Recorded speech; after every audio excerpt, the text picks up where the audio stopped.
I got asked today a question from someone about leadership and what are some things that I feel like have made me successful and given me a strong business. And then tonight on our book club, we are going over The Leader's Greatest Return by John Maxwell. And we're on chapter 5 about equipping leaders. And as I was reading this, I was like, oh my gosh, this chapter, I haven't finished the book, obviously I'm on chapter 5, but I'm like, this chapter for real has been the most descriptive thing I've read as to what I have done to build a solid business. I'm not just talking about getting to diamond, I'm talking about building a legit, solid business with multiple leaders on my level ones, multiple level 2 leaders and Jules and Rubies and just a solid team. And so there's 3 points in this chapter that I really wanted to talk about.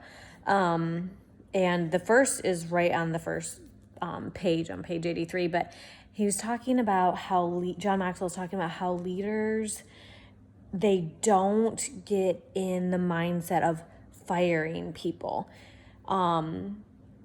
Basically, when you have people who come to you and they're coachable and they want this business and they're working, even if they have struggles, because that's normal, you don't give up believing in them and helping them and developing them and giving them the belief in themselves when they lack it. You have to be the person that believes in them when they don't believe in themselves. So I spend a lot of time coaching my leaders, and it's not how to follow up. It's not how to sign someone up. It's not questions on how to work their business so much as it is things that are individually catered to each person. Belief in themselves is probably the biggest thing, is getting people to see and to have faith that they can do this. So that goes along with the other thing. The reason that I think my team has been so successful and what you want to do if you want to be successful is, I don't know which, okay, it's on page 90 in this book. You guys need to order this book. If you don't have it, it is so good. But he talks about the proximity principle. And I hadn't heard of that before, but my team does all of this. So he said that there's no substitution for working with intentional proximity to your leaders.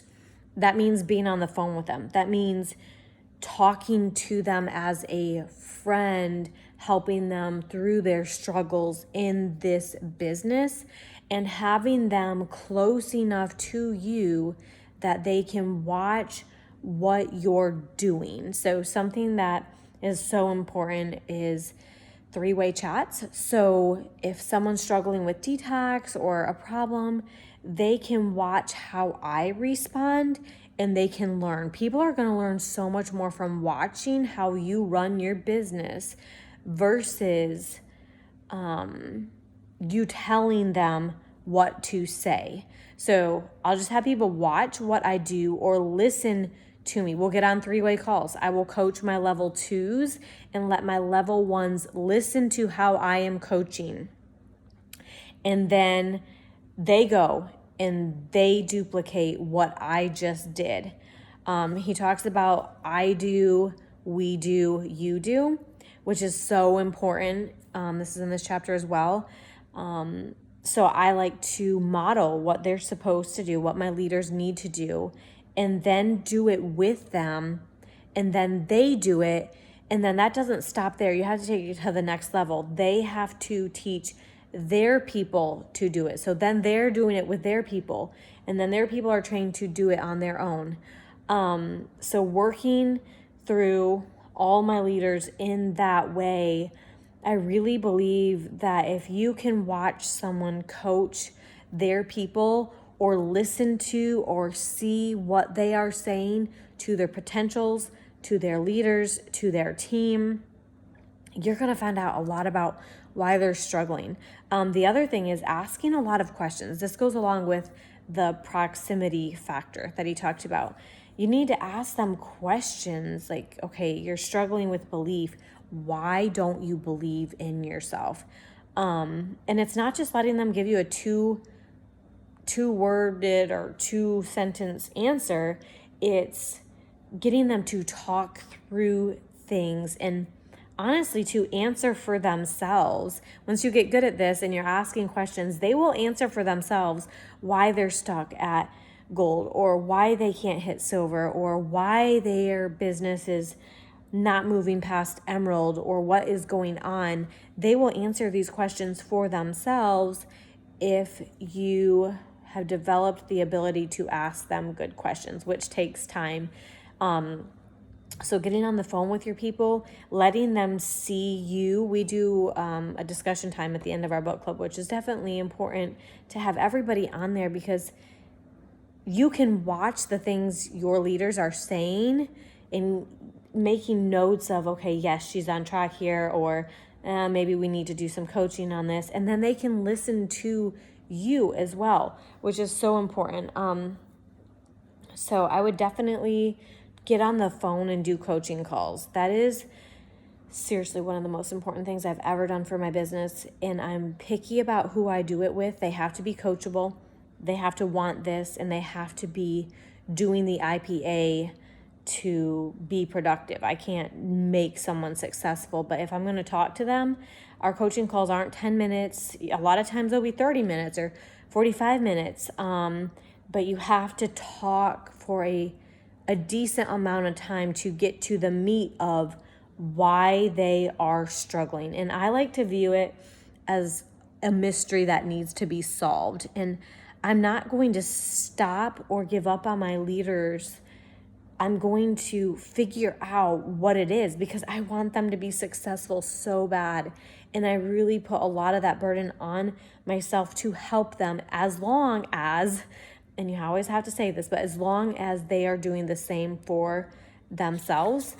But getting on the phone is so, so important. If you're just signing people up and putting them in the team page and you're not getting on the phone and you're not connecting with them, you're not developing them as a person, your business is not going to go very well. Even if you sign up a total rock star and they're doing really well, and oh my gosh, I hit emerald and it looks like I'm going to be diamond soon, that is not a stable business. You have to have that close proximity to your leaders to develop them, to know how they're developing their people. This is the law of multiplication. I think leadership development and passing that torch on to someone. Another reason that my business is so solid is, and how I can be sick in bed with morning sickness, literally not able to speak for 2 months this spring, is because I didn't do everything for my leaders. I showed them how to find their own answers. You know the saying of, if you give a man a fish, you feed him for a day, but if you teach him how to fish, he's going to feed a village. That's what I've done with my leaders. I want to work myself out of a job so I can go and develop other leaders. I want them to be able to do what I have done, just duplicate what I have done, and that is what creates a solid team. So this is a little longer than I thought, but I would really recommend this book. I would really recommend reading this chapter. The other thing I did want to say was about setting goals. It's on page 94 and 95, but people need goals that cause them to stretch. They need goals that feel attainable. They need goals that they can measure. They need to push for going silver every month, for hitting senior gold, for hitting sapphire. They need to feel the stretch and push themselves out of their comfort zone, not just let it happen, because they're not living outside of their comfort zone. It's just comfortable and it just happens.